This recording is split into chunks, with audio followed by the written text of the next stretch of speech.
Fala aí, pessoal, tudo bem? Aqui é o Tatiano novamente e a gente vai dar continuidade hoje à nossa série de vídeos falando sobre fundamentos básicos de rede. Nos vídeos passados, a gente falou sobre roteadores, switches, diferenças de LAN e WAN, VLAN, parte de endereçamento. Hoje a gente vai falar sobre DHCP. Vamos entender o que é o DHCP, entender a importância dele dentro de uma rede de dados. Então, bora lá. Então, o que é DHCP? DHCP é a abreviação para Dynamic Host Configuration Protocol, que em português significa Protocolo de Configuração de Host Dinâmico. É um serviço do tipo cliente-servidor, onde o cliente manda uma requisição solicitando um IP disponível e ele recebe uma resposta com essa configuração.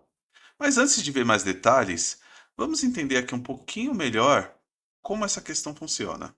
Vamos começar por uma analogia bem simples. Imagina, no meio de uma cidade, um país, existem vários indivíduos, várias pessoas. Mas como eu identifico um indivíduo no meio do coletivo?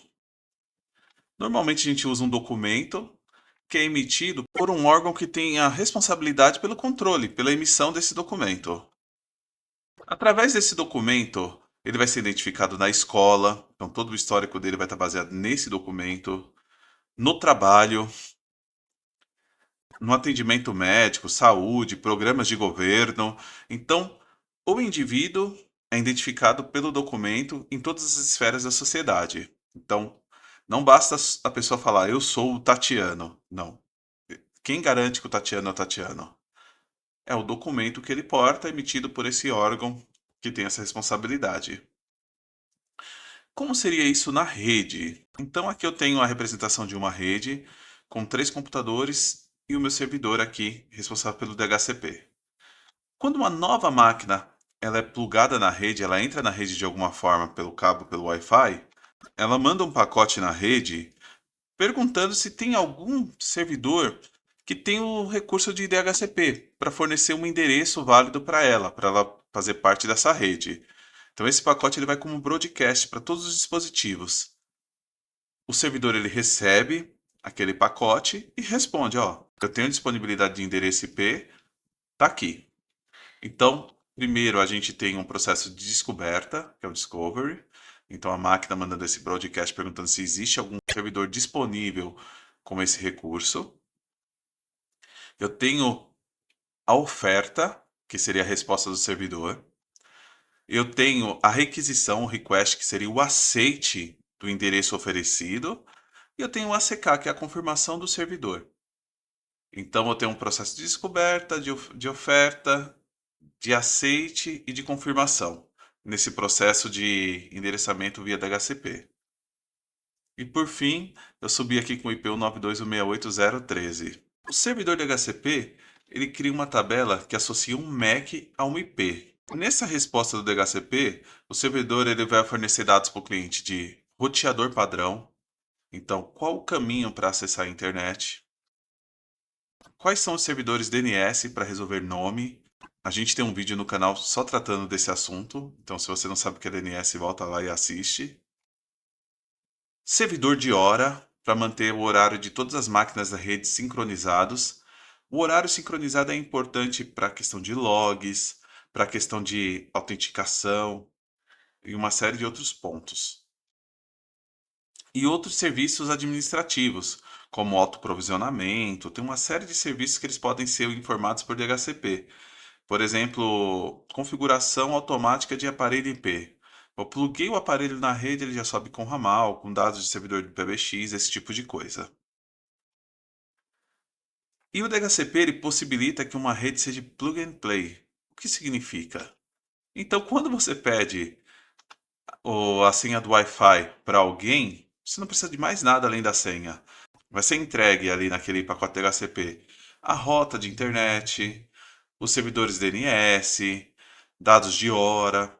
Então, isso é transparente para o usuário. O usuário não precisa configurar nada disso manualmente. O DHCP ele permite que uma rede seja plug and play. Vim com o celular, estou conectado e navegando. Pluguei meu notebook na rede, estou conectado e navegando. Então agora, vamos a alguns detalhes técnicos, bem por cima, do que a gente precisa se preocupar na hora que a gente vai subir no serviço DHCP. O primeiro deles é a faixa de concessão.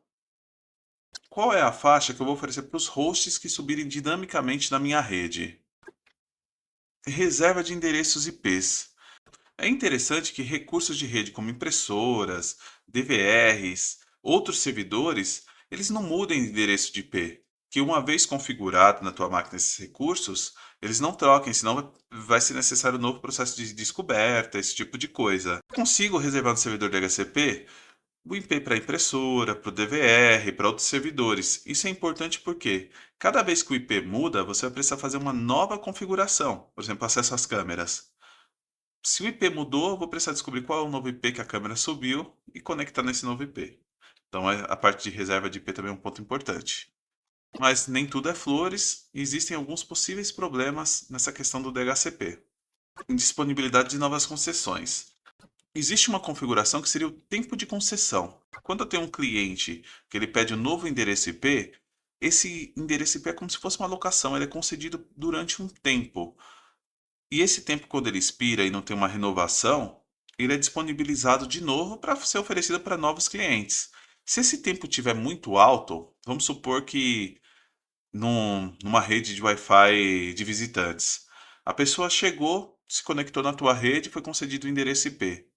Ela ficou meia hora e saiu, mas o tempo de concessão está configurado para 2 horas.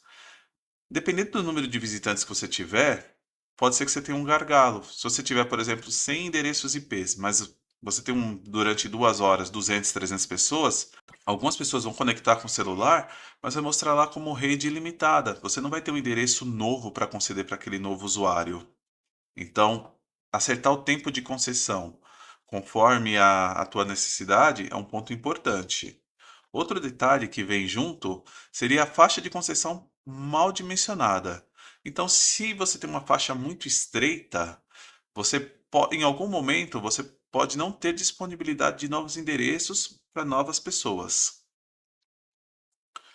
Outro ponto são conflitos de endereçamento. O endereço ele deve ser único na rede.